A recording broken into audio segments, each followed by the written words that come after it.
민수기 14장 11절에서 19절의 말씀입니다. 구약성경 218페이지에 있는 민수기 14장 11절에서 19절의 말씀을 우리 다 같이 한 목소리로 함께 하나님의 말씀을 읽겠습니다. 민수기 14장 11절에서 19절의 말씀 함께 읽습니다. 여호와께서 모세에게 이르시되 이 백성이 어느 때까지 나를 멸시하겠느냐? 내가 그들 중에 많은 이적을 행하였으나 어느 때까지 나를 믿지 않겠느냐? 내가 전염병으로 그들을 쳐서 멸하고 내게 그들보다 크고 강한 나라를 이루게 하리라. 모세가 여호와께 여짜오되 애굽인 중에서 주의 능력으로 이 백성을 인도하여 내셨거늘 그리하시면 그들이 듣고 이 땅 거주민에게 전하리이다. 주 여호와께서 이 백성 중에 계심을 그들도 들었으니 곧 주 예수께서 대면하여 보이시며 주의 구름이 그들 위에 섰으며 주께서 낮에는 구름 기둥 가운데에서 밤에는 불 기둥 가운데에서 그들 앞에 행하시는 것이니이다. 이제 주께서 이 백성을 하나같이 죽이시면 주의 명성을 들은 여러 나라가 말하여 이르기를 여호와가 이 백성에게 주기로 맹세한 땅에 인도할 능력이 없었으므로 광야에서 죽였다 하리이다. 이제 구하옵나니 이미 말씀하신 대로 주의 큰 권능을 나타내옵소서. 이르시기를 여호와는 노하기를 더디하시고 인자가 많아 죄악과 허물을 사하시나 형벌받을 자는 결단코 사하지 아니하시고 아버지의 죄악을 자식에게 갚아 3, 4대까지 이르게 하리라 하셨나이다. 구하옵나니 주의 인자의 광대하심을 따라 이 백성의 죄악을 사하시되 애굽에서부터 지금까지 이 백성을 사하신 것 같이 사하시옵소서. 아멘. 말씀을 외우고 가야 되겠죠. 로마서 8장 7절과 8절 단어는 생각나는데 이 중간 게 헷갈리는데 오늘 홍 집사님 기도하시다가 잘 하시더라고요. 황 집사님이 은혜를 베푸시면 컨닝하게 하실 거고 손님도 오셨으니까 네, 우리 시원하게 그냥 외우시는 분은 눈 감고 외우시고 주일날 설교의 핵심 내용입니다. 우리 함께 말씀을 암송하고 읽겠습니다. 시작. 육신의 생각은 하나님과 원수가 되나니 이는 하나님의 법에 굴복하지도 아니할 뿐 아니라 할 수도 없느니라. 육신에 있는 자들은 하나님을 기쁘시게 할 수 없느니라. 로마서 8장 7절에서 8절 말씀. 설교 전이니까 웃긴 얘기하고 넘어가겠습니다. 태은 자매가 눈을 이렇게 하면서 외우네요. 아예 눈 감는 게 아니라 눈을 가리고 아주 믿음이 오늘 저에게 와서 하는 말이 목사님 제가 모세인가요? 내가 어머니를 낳았나요? 한국에 계신 어머니가 저희 어머니는 오셔서 앉아 계시는데 태은자매 어머니가 태은자매 본 기간이 좀 있나 봐요. 딸이 안 온다고 어머니가 이제 사춘기 같이 이렇게 딸을 보고 싶어하는 마음으로 얘기하니까 목사님 제가 어머니를 낳았나요? 제가 길렀나요? 이래가면서 저한테 얘기하는데 와 설교를 듣긴 듣는구나. 그래서 제가 감동이 돼서 아직 설교 전이니까 기도하고 설교하겠습니다. 하나님 감사합니다. 우리의 마음밭에 하나님의 말씀을 심어주실 때 우리의 마음이 기경되고 하나님의 말씀이 복되게 심겨져서 하나님께서 물을 주시고 햇빛을 주시고 하나님께서 자라게 하시고 열매 맺게 하시는 줄로 믿습니다. 오늘 우리가 할 것 없습니다. 말씀을 듣겠사오니 말씀하시고 말씀 가운데서 하나님 열매로 한 걸음 한 걸음 다가가는 그 기쁨과 감사를 맛보며 하나님께 영광 돌리게 하여 주옵소서. 예수님의 이름으로 기도 올리옵나이다. 아멘. 민수기 14장 두 장의 말씀에 보면 그 가데스 바네아에서 사건을 통해서 이스라엘 백성의 그 대다수 지도자들과 회중에게 있었던 그러한 여러 가지 문제가 바로 두려움이라는 우상, 그것이 집단적으로 퍼졌고, 이 두려움은 우리가 이 땅에 살아가는 날 동안 쉽게 떨쳐버릴 수 없는 그러한 겁니다. 문제는 이 두려움이 하나님보다 더 커져버리는, 요즘 말씀드리는 어떠한 우리의 어려운 상황이 하나님을 신뢰하고 의지하는 그러한 관점에서 보는 것이 아니라 오히려 상황이 하나님을 이겨버리는 그러한 본성적인 반응들, 그래서 하나님 앞에서 그 하나님에 대한 신뢰가 두려움 때문에 무너지는 이스라엘 백성들의 모습을 여정 가운데 보게 됩니다. 오늘 이 12명의 정탐꾼 가운데 10명의 그 부정적인 믿음 없는 시각을 통해서 하나님께서 오늘 설교의 제목을 말씀에 지식이 없는 불완전한 신앙이다 라는 제목으로 말씀을 나누고자 합니다. 먼저 하나님께서 우리를 죄를 용서하십니다. 또한 징계도 하십니다. 죄를 용서하시는데 용서한 걸로 끝나는 거면 참 좋겠지만 징계가 따릅니다. 오늘 전염병과 같은 이스라엘의 반역의 모습을 통해서 하나님께서는 그들을 멸하시고 그들보다 더 강한 나라를 만들어주겠다고 모세에게 약속하시는데, 출애굽기 32장과 33장에 보면 하나님께서 모세가 또 기도하면 용서해 주세요. 그런데 문제는 백성의 죄를 용서해 달라고 모세가 하나님께 기도하면 하나님이 용서하시는데 이것은 하나님의 자비하심이거든요. 그래서 내가 내 말대로 사하노라, 백성의 죄를 용서해 주겠다라고 말씀하세요. 하지만 21절과 25절 사이에 보면 조건이 따릅니다.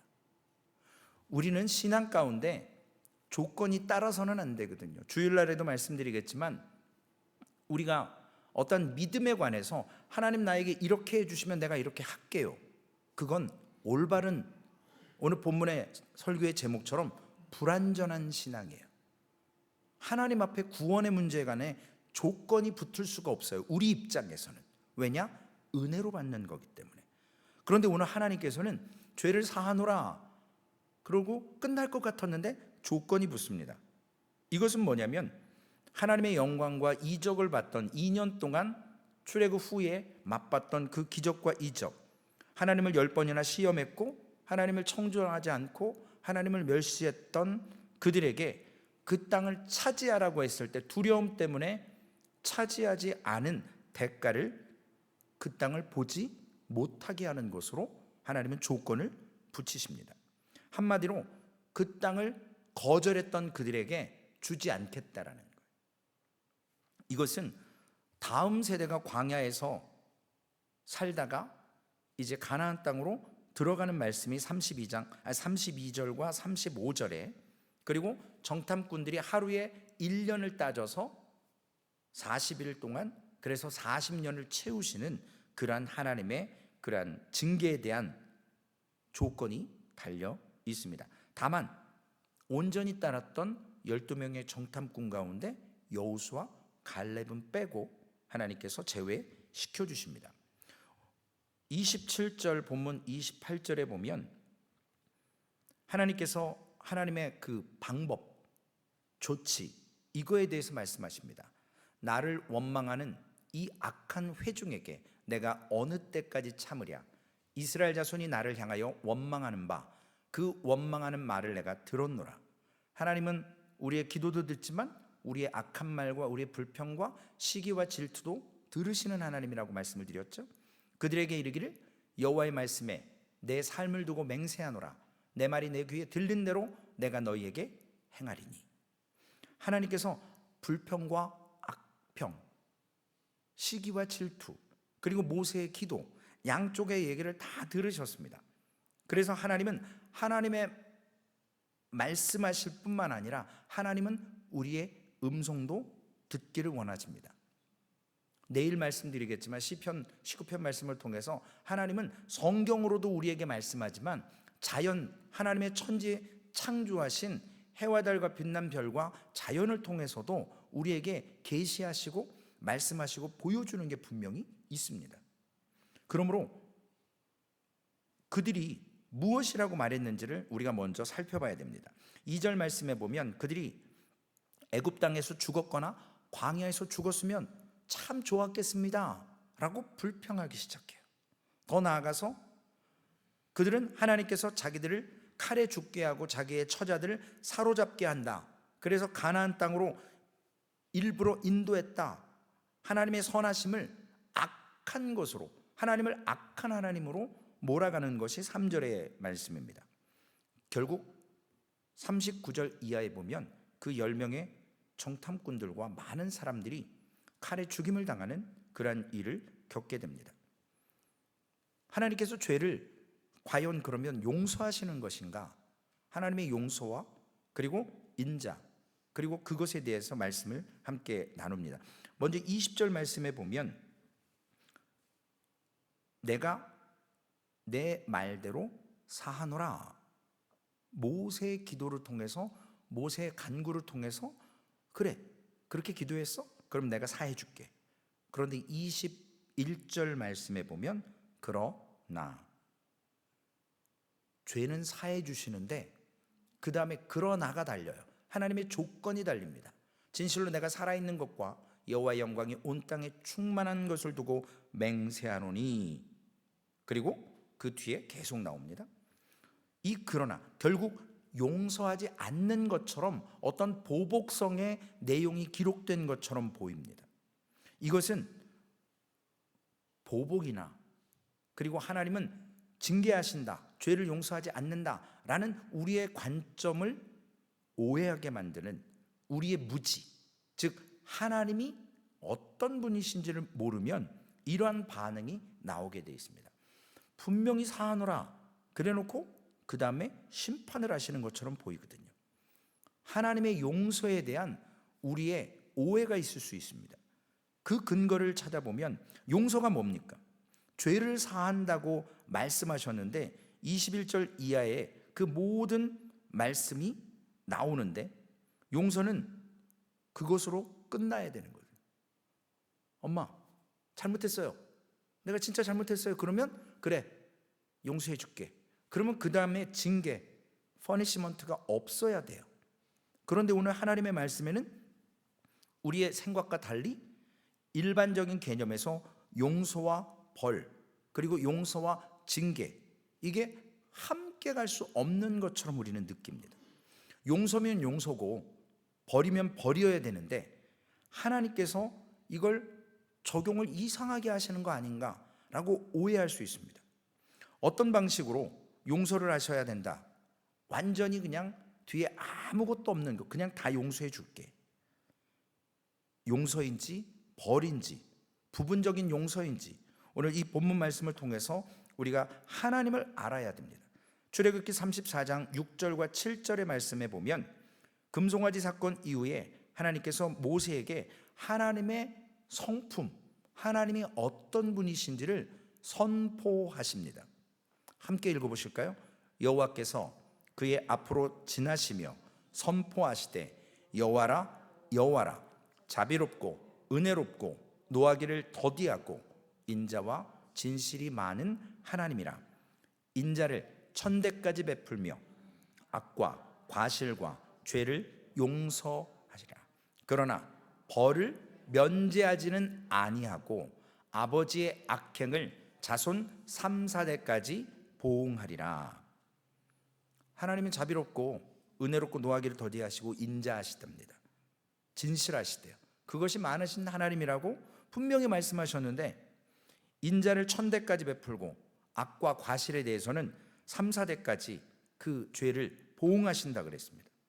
여기 1000대나 3, 4대는 실제적인 그 제네레이션 그걸 이야기하는 것이 아니고 하나님의 은혜, 그러니까 보응하심에 있어서는 너무나도 크다라는 숫자적인 의미가 아니라 그 크기의 의미를 보여주고 있는 겁니다. 그만큼 많이 하시겠다라는. 그런데 여기서 놓쳐서는 안 되는 것이 그러나 벌을 면제하지는 아니하고 용서하시되 벌하세요. 주일날 설교하고도 겹칩니다. 우리가 복음을 받아들일 때 이 복음이 우리가 현재 믿고 있는 복음은 사실 거의 목회자들이 하나님의 말씀을 가지고 전할 때 반쪽짜리 복음을 많이 전해요. 50%만 전한다는 거예요. 그 부분은 주일날 말씀드리겠습니다. 오늘 하나님의 속성을 놓쳐서는 안 되는 게 뭐냐면 악과 과실과 죄를 용서하지만 벌은 면제하지 않는다라는 거예요. 분명히 용서는 하세요. 모든 종류의 죄악을 다 용서해 주세요. 하나님께서 용서하지 못할, 품지 못할 죄는 없으시거든요. 그런데 또한 벌도 면제하지 않으십니다.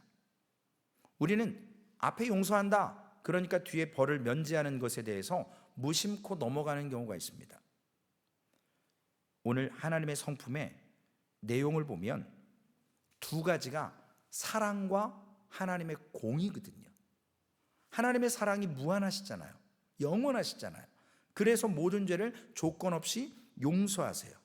반대로 공의, 공평과 정의로 그것에 대해서 벌에 대한 것을 반드시 물으신다라는 겁니다. 오늘 본문에서 우리가 보는 것은 하나님의 성품인 거예요.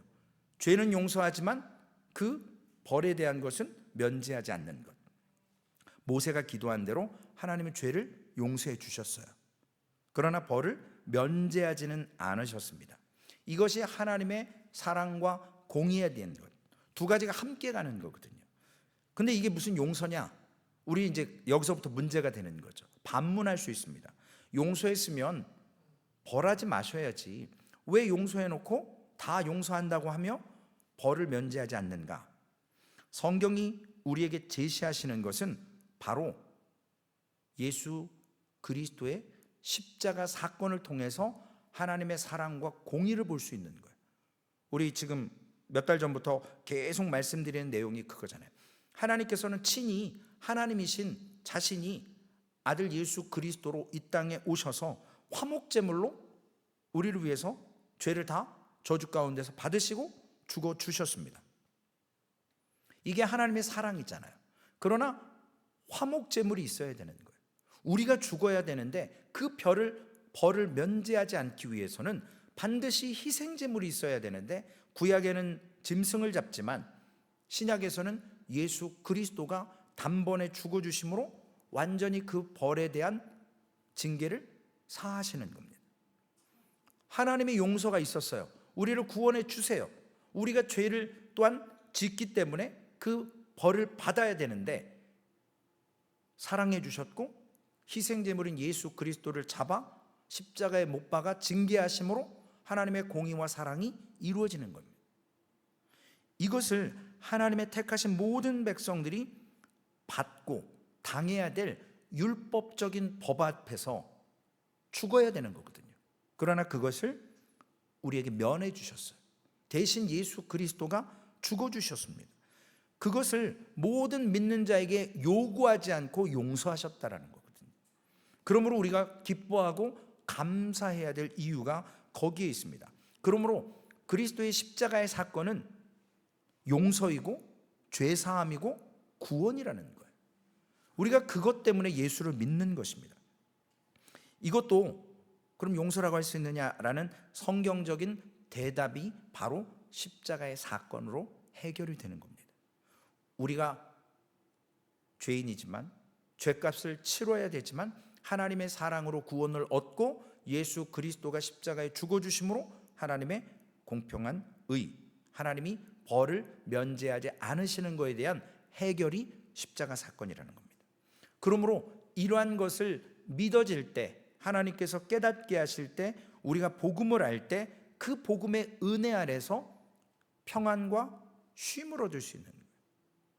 그런데 이 문제, 근본적인 문제가 해결됐는데 우리의 세상의 소소한 일들, 우리는 너무나도 크게 보는 그러한 일들, 죽음보다 더 어렵고 힘든 일이 아님에도 불구하고 그러한 것을 통해 하나님을 오해하고 내가 예수 믿는데 이렇게 안 해줬다, 내가 예수님을 사랑하지만 예수님을 믿지만 징계를 받지 않아서 반쪽짜리 복음으로 하나님을 바라보지 못하고 예수를 믿어도 평안하지 못하다, 쉼을 얻지 못한다, 누리지 못한다라는 불평을 하게 되는 것입니다.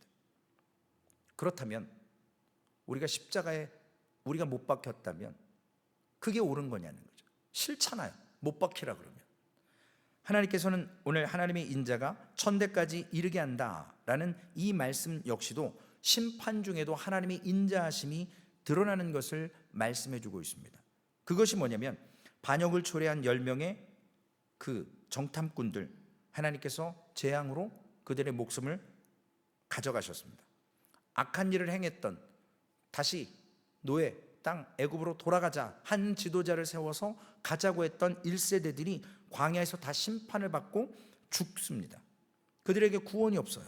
바로 성경이 말씀하신 그 공평과 정의, 하나님의 사랑과 그 정의가 이루어지는 모습을 볼 수 있게 됩니다. 그리고 그들의 자녀들 세대에서 하나님의 약속과 은혜가 성취되어 가나안 땅에 들어가는 것입니다. 그러면 오늘 이 말씀의 지식이 없는 불신앙한 불완전한 신앙이 어디에서 오는가? 바로 율법적인 회개와 복음적인 회개 사이에서 불완전한 신앙이 왔다 갔다 하는 거거든요. 두려운 거거든요. 하나님을 전적으로 신뢰한다고 하지만 본문에 나와 있는 이 두 가지의 회개의 모습을 통해서 백성들의 회개와 모세의 회개 기도를 통해 우리가 경험할 수 있는 것입니다. 먼저 13절에서 19절까지 보면 모세가 기도하는 내용이 나옵니다. 그리고 백성들은 39절에서 45절까지 먼저 이스라엘 백성들의 자세, 태도를 보게 됩니다. 이들은 하나님의 말씀을 들었을 때 39절의 말씀에 보면 백성이 크게 슬퍼하며 그랬습니다.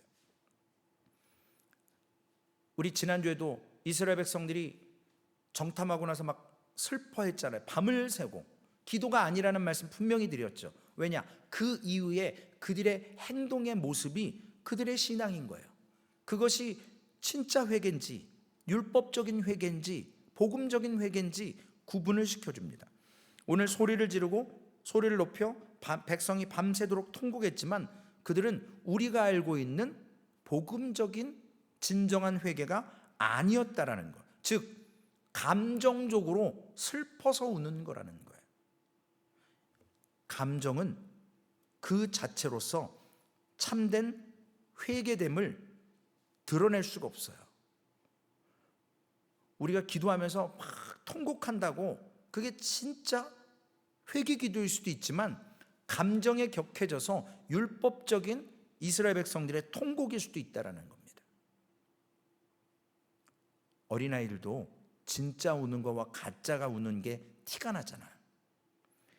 오늘 이스라엘 백성들이 왜 율법적인 회개였냐, 감정적이었느냐, 그것을 그들이 슬퍼했던 이유가 무엇이었냐면 40절 말씀에 그들이 아침에 일찍이 일어나 산꼭대기로 올라갑니다. 우리가 읽지 아니한 말씀이에요. 그러면서 말합니다. 보소서, 우리가 여기 있나이다. 우리가 여호와께서 허락하신 곳으로 올라가리니 우리가 범죄하였습니다. 자신들의 죄를 알아요.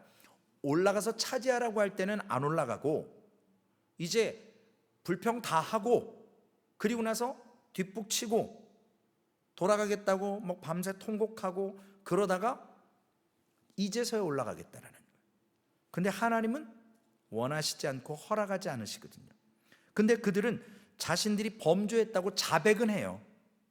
그러니까 반쪽짜리예요. 죄를 지은 건 알지만 회개가 아니라는 거예요. 이것은 뭐냐면 참으로 회개하고 있다고 하는 근거가 맞느냐 아니냐를 본문을 통해서 볼 수 있습니다. 하나님께서 허락하고 약속하신 것으로 올라가겠다고는 하지만 시간적으로 볼 때 순종이 너무 늦었어요. 정탐하기 전에 올라갔어야죠. 올라가서 차지하라 그랬을 때 올라갔어야 돼요. 물론 하나님이 정탐하라고 허락은 하셨습니다. 오늘 본문의 말씀을 보면 그들이 이 땅에 대해서 악평하고 하나님을 악하다고 했던 모습들, 그러면서 이제서야 울며 불며 산에 올라가고 들어가겠다고 합니다. 하나님께서 이들에게 40년 동안 방황해야 하고 그리고 1세대의 사람은 단 여호수아 갈렙 두 사람 외에는 다 제외하고 죽게 됩니다.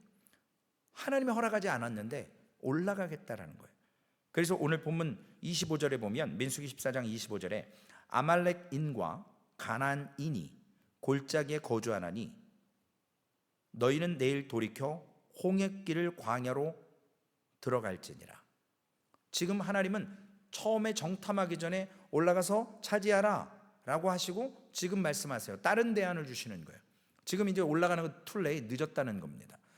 홍해길로 돌아서 광야로 다시 들어가래요. 그들이 정말로 회개했다면 지금 산에 올라가야 됩니까? 광야로 가야 됩니까? 광야로 가야죠. 그런데 그들의 참된 회개가 아닌 율법적인 회개의 이유가 바로 순종하지 않는 거예요. 광야로 들어가야 되는데 하나님이 말씀하신 게 아니라 이제 늦었지만 차지하라고 한 땅에 올라가겠다라는 거예요. 그래서 산으로 올라갑니다. 모세가 기도했습니다. 그 자리에 앉아서 하나님의 사유하심으로 은혜를 구했고, 그런데 하나님께서 그들에게 허락하지 않으셨는데 그들은 우기면서 나아가겠다라고 이야기합니다. 실제로 그들은 산지에 올라가지 말라는 모세의 경고를 들으면서도 순종치 않고 올라갔어요. 믿음은 무모함으로 증명되지 않습니다. 단적인 예를 들어보면, 목사님도 말씀하신 기억이 있는 것 같은데, 어떤 목사가 독사에 물리지도 않고 뭐 이런다는 성경 말씀을 들고 진짜 독사에게 딱 가갖고 물려갖고 죽었잖아요. 그게 믿음입니까? 그게 믿음이냐고요. 무모한 것은 믿음이 될 수 없어요. 뭐 brave heart, 용기, 뭐 이런 건 될 수 있습니다. Steve, I'm sorry. Steve, please go outside. Someone came. 우리 스티브 성도님이 해결해 주셔야 될 것 같아요. 네, 하나님의 뜻에 개의치 않고 하나님에 대해서 무지하기 때문에 용감한 걸로 믿음을 드러낸다라는, 그것은 올바른 믿음이 아니라는 겁니다. 진정한 회개가 아닌 거예요. 율법적인 행위로서의 회개였습니다. 그들의 관심은요 어디에 있었냐면, 오늘 말씀해 보면 편안한 것, 잘 되는 것, 좋은 길, 지금까지 하나님께서 말씀하신 것엔 순종하지 않고 좀 더 안락하고 평안하고 그리고 쉬운 곳을 원하는 거예요. 그런데 하나님이 이러한 행태들을 볼 때 얼마나 마음에 참담하셨겠습니까? 이대로 광야에 들어가는 40년 동안 그들은 결국 그 땅에서 다 죽을 수밖에 없는 것. 우리가 어떻게 하면 편안하게 신앙생활할 수 있을까? 안 오거든요. 편안하게 신앙생활할 수 있다라는 자체가 복음적이지 않거든요. 왜냐? 성경은 편안한 신앙생활이 없다라고 말씀하는 거예요. 신앙생활을 하면 할수록 어려운 것이거든요.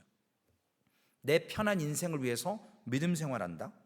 그건 우리의 관심사고 하나님의 관심사는 아니라는 것이잖아요. 그러므로 하나님께서 주시는 징계를 받을 준비가 그들은 되어 있지 않았어요. 자신들이 원하는 길을 가고자 하는 겁니다.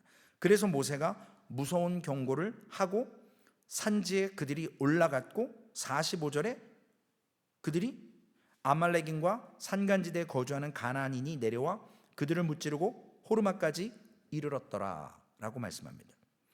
하나님의 언약궤와 모세는 진영을 떠나지 않았어요.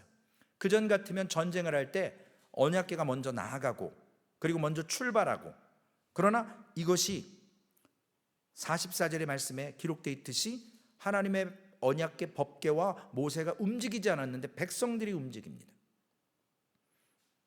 무모한 도전, 무모한 행동이 믿음이 좋다라고 말할 수 없거든요. 꼭 목숨을 건다고 해서 믿음이 좋다? 목숨을 걸 때가 있는 거예요. 그 타이밍을, 그 시간을 놓쳤다라는 것입니다. 결국 하나님의 말씀을 듣고 백성이 보여준 반응은 율법적인 회개의 반응이었어요. 이것이 그들 자신들이 당할 죄를 피하기 위한 행동들이라는 것을 볼 수 있다는 겁니다.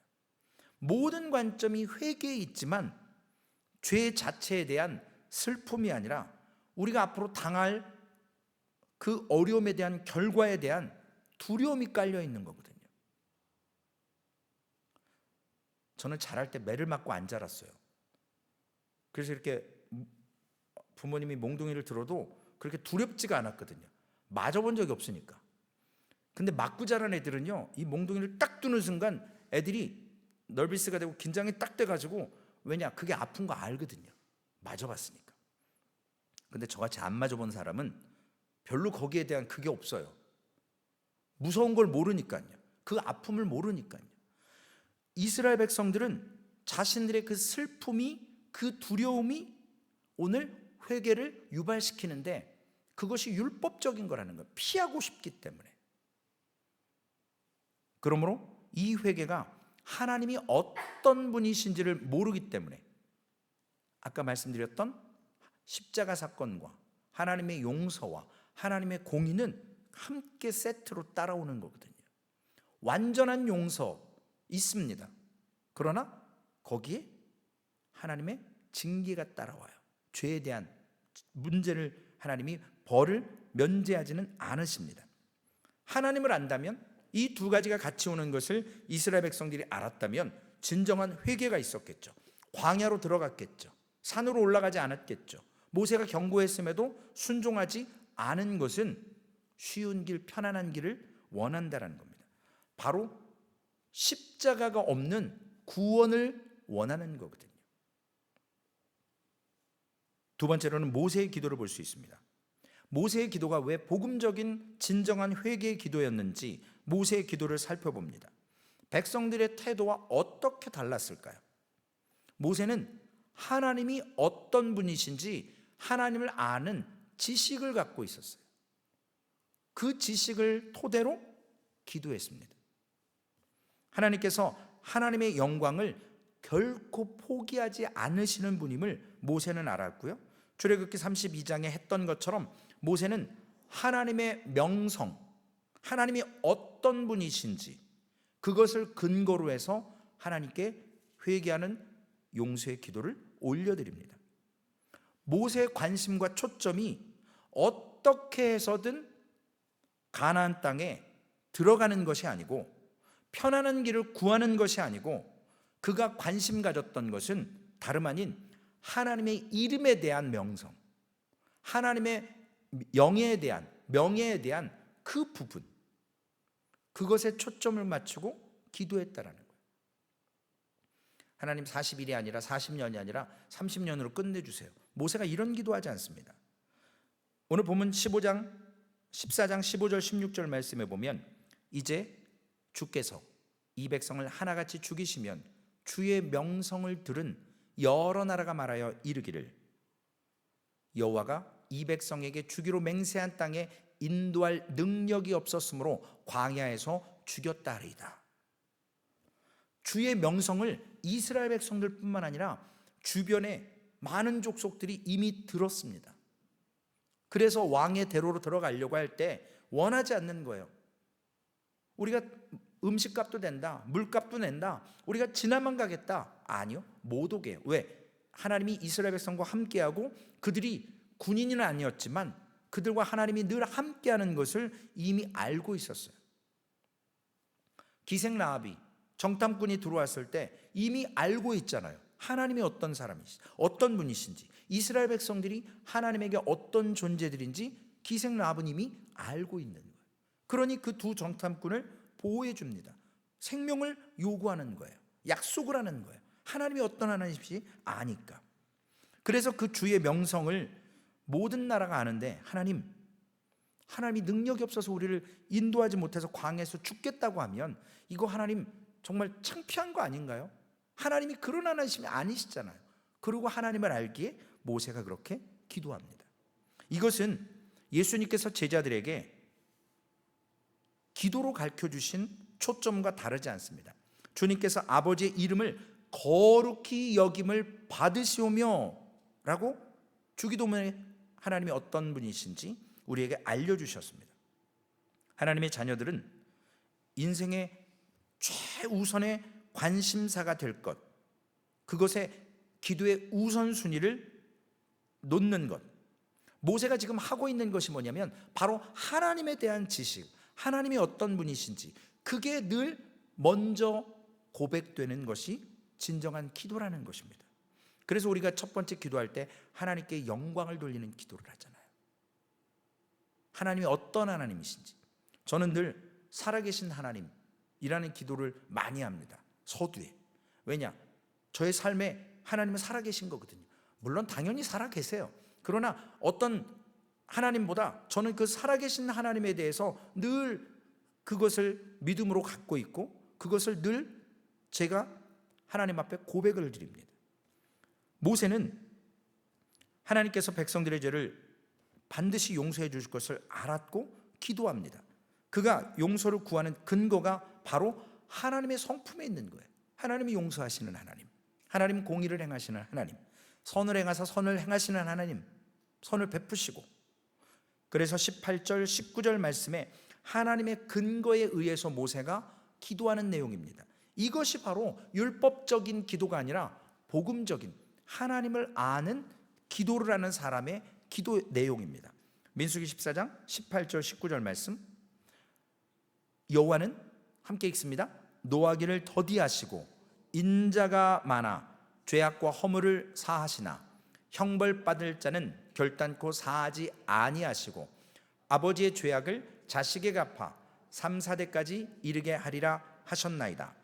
구하옵나니 주의 인자의 광대하심을 따라 이 백성의 죄악을 사하시되 애굽에서부터 지금까지 이 백성을 사하신 것 같이 사하시옵소서. 출애굽기 34장에 계시해 주신 하나님의 성품에 대해서 모세는 이런 하나님이십니다 라고 고백하며 지금 간구합니다. 용서해 달라고. 하나님은 이런 하나님이라고 말씀할 뿐만 아니라 성품에 따라서 저희를 또한 용서해 주옵소서라고 기도하고 있습니다. 그래서 모세의 기도는 전적으로 처음부터 끝까지 하나님에 대해서 너무나 잘 알고 그 바른 성경의 지식을 가지고 근거해서 기도하고 있습니다. 그래서 모세의 기도가 율법적인 기도가 아니라 복음적인 참된 기도라는 것을, 그 특징을 여기에서 알 수 있습니다. 그러므로 백성들의 죄가 하나님의 영에 관한 것인지를 모세는 알고 있었던 거예요. 그리고 하나님께서 말씀하신 대로 이 백성 멸하시면 하나님의 영에 문제가 생깁니다. 하나님 아시지 않습니까? 라고 기도하는 거예요. 그리고 죄의 결과를 피하는 것, 징벌을 면해달라는 기도가 아니라 하나님과 우리 사이가 죄로 인해서 깨어지고 금이 간 것을 슬퍼하는 복음적인 기도를 했다라는 거예요. 그래서 이 복음적인 기도는 하나님을 아는 지식에 따라서 기도한 것이고, 하나님을 아는 지식이 없었다면 우리가 할 수 있는 것은 이스라엘 백성들과 같이 율법적으로 회개할 수밖에 없는 그러한 수준에 머물러 있게 됩니다. 그래서 우리가 성경을 암송하고 성경을 읽어야 되고 배워야 되는 이유가 하나님에 대해서 더 알 수 있는 것. 성령론을 왜 배우십니까? 우리가 성령 체험을 하는 분들이 계세요. 성령을 늘 함께 주세요. 근데 그게 뭔지를 모르잖아요. 성령이 어떤 건지를 알아야 되는 거거든요. 말씀을 통해서. 그래서 말씀을 통해 우리가 지식이 늘어나는 것이 아니라 우리의 신앙에 윤택해지는 겁니다.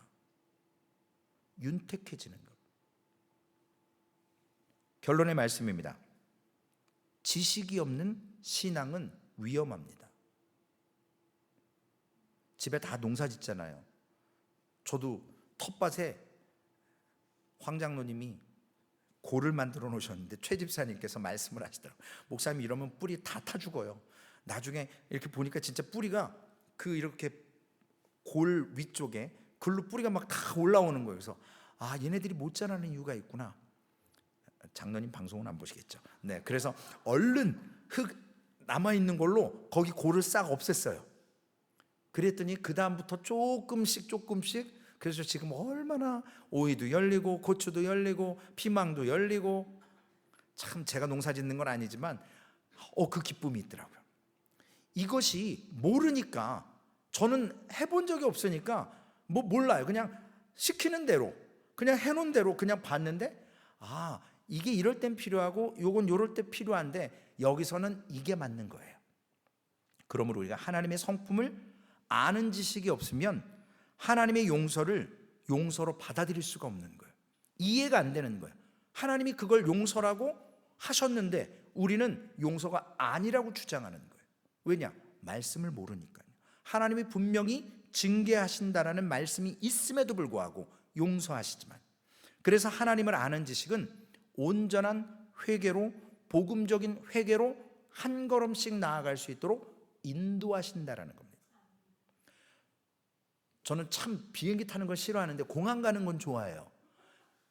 어렸을 때 제 꿈이 파일럿이었거든요. 참 꿈도 그런 꿈을 꿨어요. 제가 실력도 안 되고 능력도 안 되는데, 근데 공항 가서 가끔 비행기를 유도하는 사람이 있어요. 그 이렇게 경광등이라고 해서 빨간색 2개를 들고 비행기가 이제 택시라고 얘기하더라고요. 활주로 런웨이에서 이렇게 이제 그 게이트로 올 때 그 아저씨가 딱 높은 곳에 서가지고 그 파일럿을 보면서 뭐 막 이렇게 해요. 그러면 이렇게 돌아오고 이렇게 하면 또 이쪽으로 가고, 왜냐 그 밑에 선이 있잖아요. 파일럿이 그게 잘 안 보이니까 그걸로 막 하다가 나중에 이렇게 X자를 딱 하면 정지선에 딱 쓰면 그 옆에 이제 그 트랩이라 해서 그게 싹 와서 사람을 딱 내리게 하는, 인도하는 거거든요. 하나님의 말씀이 우리를 하나님을 알게 만드는 과정이에요. 말씀의 지식이 없을 때 우리는 신앙적으로 불안정한 거예요.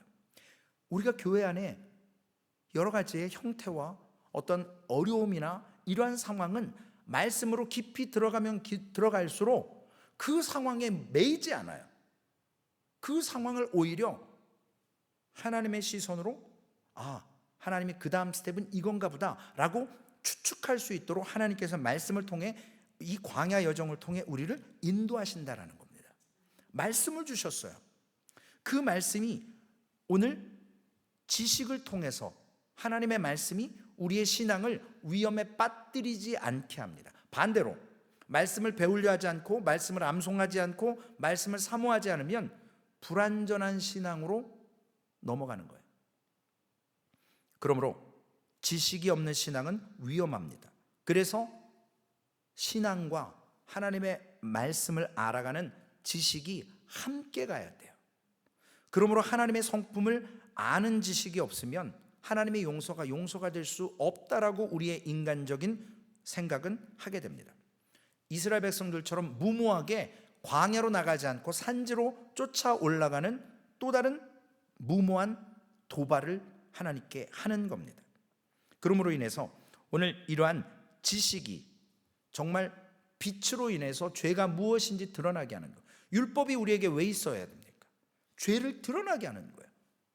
우리가 할 수 없어요. 율법을 완성할 수 없어요. 그러나 예수 그리스도의 오심으로 인해서 율법을 완성시켜 주셨잖아요. 우리는 그분을 믿기만 하면 되거든요. 나머지는 다 책임져 주셨어요. 우리가 십자가에 결코 못 박히지 않아도 돼요. 그냥 십자가를 지고 가면 되거든요. 나 자신을 부인하고. 그러므로 하나님의 말씀에 지식이 있어야 되고요. 또한 두 번째로는 구주 예수 그리스도를 통해서 늘 말씀 가운데 그분을 바라보는 참된 믿음의 신앙이 있어야 합니다. 계속 말씀드리잖아요. 다 아시잖아요. 사람 보지 말라, 환경 보지 말라, 세상에 적용받지 말아라. 물론 세상을 끌고 살 수는 없습니다. 그러나 거기에 매이지 말라라는 거예요. 하나님이 우리에게 허락하신 그 삶 안에서 하나님을 바라볼 때 이 상황을 이겨나갈 수 있는 하나님의 말씀을 주시고 은혜를 주십니다. 그래서 우리의 죄를 용서하시지만 벌을 면제하지 않으시는 하나님께서는 우리에게 우리의 죄를 대신 담당할 예수 그리스도를 통해서, 그 독생자를 통해서 멸시와 천대와 고난을 통해 죄를 감당하게 하셔서 해결하셨어요. 그것을 우리가 기뻐해야 되거든요.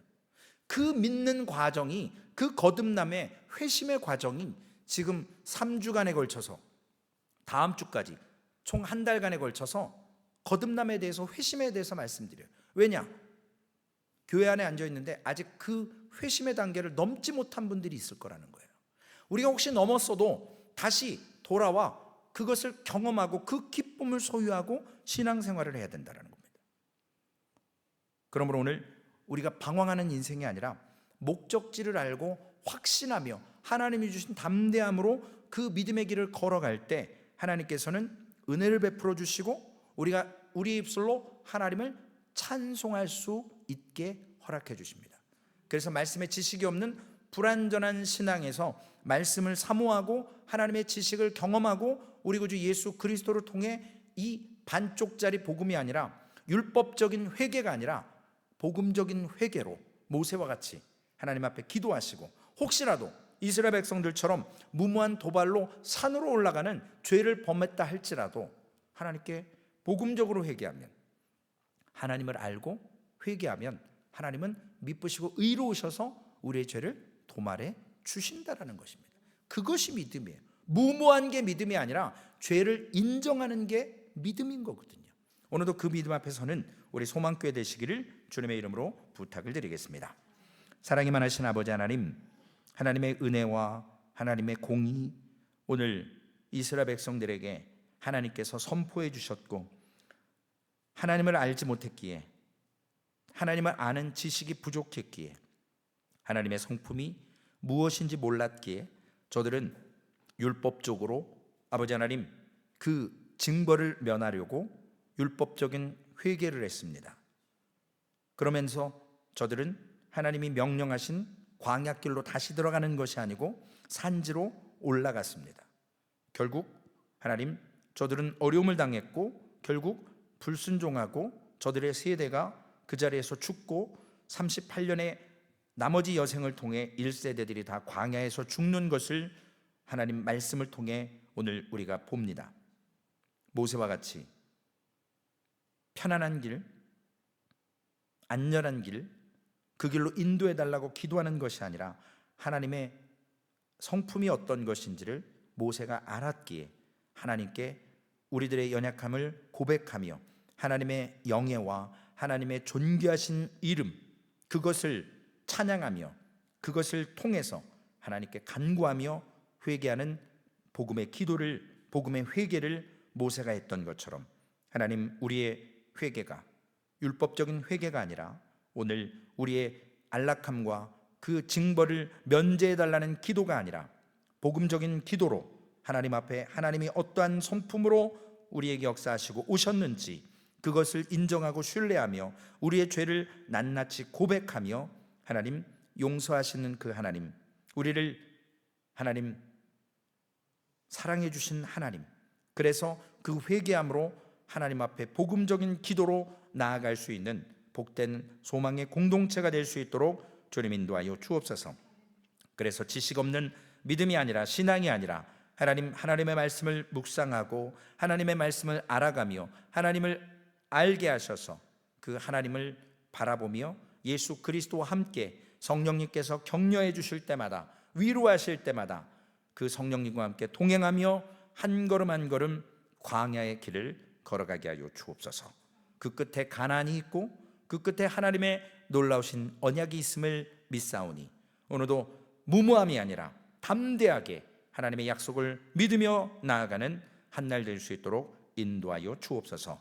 우리 구주 예수님의 이름으로 감사하며 기도 올리옵나이다. 아멘. 하늘에 계신 우리 아버지여, 이름이 거룩히 여김을 받으시오며 나라에 임하옵시며 뜻이 하늘에서 이루어진 것 같이 땅에서도 이루어지리다.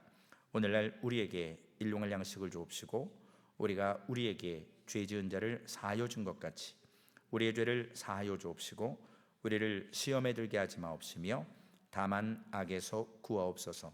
대개 나라와 권세와 영광이 아버지께 영원히 있사옵나이다. 아멘. 말씀 생각하시면서 함께 기도하시겠습니다.